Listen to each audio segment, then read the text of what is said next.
दरअसल जो बात लालू यादव ने कुछ दिनों पहले यहां पर एक रैली में कही थी बिहार में, उसे लेकर पूरे देश में चर्चा हो रही है। परिवारवाद को लेकर गंभीर आरोप उन पर लगाए जाते हैं, लेकिन उसका जवाब जब उन्होंने दिया तो मोदी जी के परिवार को लेकर उन्होंने सवाल पूछ लिया था कि आपका कौन सा परिवार है, आपकी तो संतान भी नहीं है। हालांकि उन्होंने तुम कह के कहा था, आप शब्द का इस्तेमाल मैं कर रहा हूं। अब सवाल उस पर यह खड़ा हो गया कि जो कैंपेन बीजेपी ने इसके खिलाफ में शुरू कर दिया, लालू यादव के बयान के खिलाफ में, क्या बीजेपी को इसका फायदा मिलेगा? एक सर्वे किया गया है और जो सर्वे किया गया उसके नतीजे सबसे पहले मैं आपके सामने रखना चाहूंगा। सवाल यह पूछा गया कि नरेंद्र मोदी और लालू यादव के बीच परिवारवाद की बहस से क्या आप वाकिफ हैं? हां कहने वाले 42% लोग, नहीं कहने वाले 34% लोग और सुना है ऐसा कहने वाले 24% लोग थे, यानी 24% लोग। सी वोटर का जो ये सर्वे है उसमें अगला सवाल ये पूछा गया, क्या मोदी का परिवार अभियान से चुनाव में बीजेपी को फायदा मिलने जा रहा है?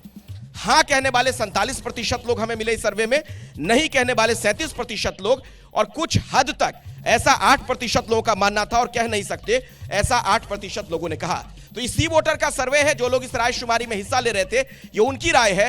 लेकिन आरजेडी के नेता से मेरा पहला सवाल, जो इस तरीके के सर्वे के नतीजे आ रहे हैं उससे ऐसा लग रहा है कि ये बयान आप लोगों को भारी ना पड़ जाए बीजेपी का कैंपेन जो हो गया उसके खिलाफ। सबसे पहले मैं महात्मा गांधी की कर्मभूमि, सत्याग्रह किया जन्मभूमि, आप सबों का यहाँ जो भी हमारे दर्शक हैं उनका मैं अभिनंदन और स्वागत करता हूँ और मीडिया के बंधुओं का भी मैं अभिनंदन करता हूँ।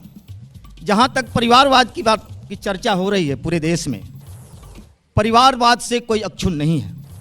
बीजेपी भी परिवारवाद में घोर डूबा हुआ है।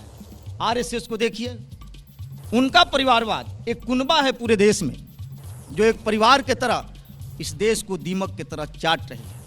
मैं कहना चाहूँगा, इससे थोड़ी सी हटके एक गांधी थे जिन्होंने यहाँ से सत्याग्रह की आंदोलन किया, जो कभी झूठ नहीं बोले। एक हमारे देश के प्रधानमंत्री हैं जो कभी सच नहीं बोले। इसी का जवाब लेता हूं, मैं इसी का जवाब लेता हूं बीजेपी के नेता से।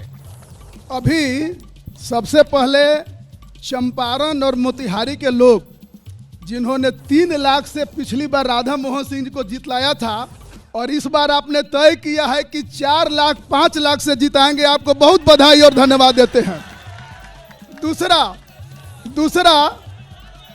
दूसरी बात,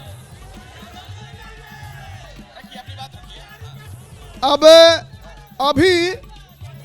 अभी अरुण जी ने बोला, अरे ये तो जनता तो बोलती रहेगी, डिस्टर्ब होइएगा तो कहां बोल पाइएगा? नेताओं को तो इन्हीं जनता के बीच ही बोलना पड़ता है। बोलिए। अभी अरुण जी ने कहा कि परिवारवाद देश को दीमक की तरह चाट रहा है।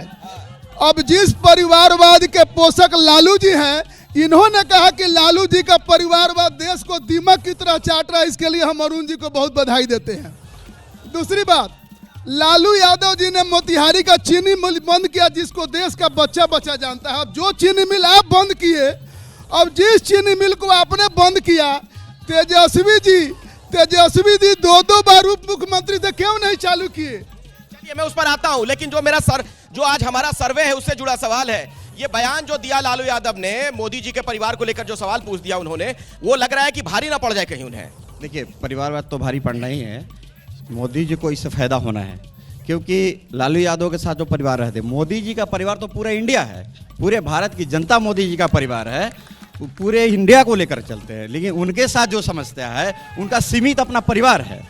तो ये स्वाभाविक है कि लालू यादव का बयान जो है आरजेडी को भारी पड़ेगा और बीजेपी को फायदा पहुंचेगा और हमारे नेता नीतीश कुमार को भी फायदा पहुंचेगा। इस बयान का क्या आप देख रहे हैं नतीजा? सबसे पहले मैं बोलना चाहूंगा कि प्रधानमंत्री जी को यहाँ का चाय जो है बहुत कड़वा मिलने जा रहा है। बहुत कड़वा चाय उनको मिलेगा, जो वादा उन्होंने किया था। और आप देखते होंगे मोतिहारी का प्रोग्राम अक्सर कैंसिल हो जाता है। अगर प्रधानमंत्री का कार्यक्रम होता भी है तो ब्लैक टी शर्ट, ब्लैक गमछा, ब्लैक कुर्ता अलाउड नहीं होता है।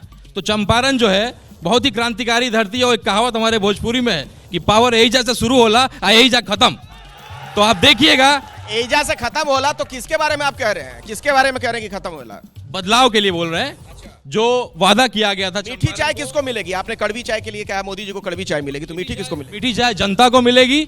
यहाँ एक यूनिवर्सिटी खुला, 20 साल हो गए लगभग, हम लोग एक जमीन नहीं तलाश पाए, तो हम क्या कर पाएंगे? इतना असमर्थ यहाँ का सरकार, यहाँ का प्रशासन। हम कहते हैं कि एम्स लाएंगे, हम कहते हैं कि यहाँ मेडिकल कॉलेज खोलेंगे, और 20 साल हो गया महात्मा गांधी सेंट्रल यूनिवर्सिटी का एक जमीन हम लोग अधिग्रहण नहीं कर पाए। जैसे ही घड़ी का काटा दोपहर 2:30 पे आए, बबीता जी का दिल सास बहू साजिश के लिए मचल जाए। और ये है इनकी बहू, पूरे दिन ऑफिस की टेंशन हो जाए गॉन जब ये करें अपना फेवरेट शो फ्री टाइम पे ऑन। इनकी तरह आप भी देखिए अपना फेवरेट शो अपने टाइम पर और डाउनलोड कीजिए एबीपी लाइव ऐप अपने स्मार्ट टीवी पर।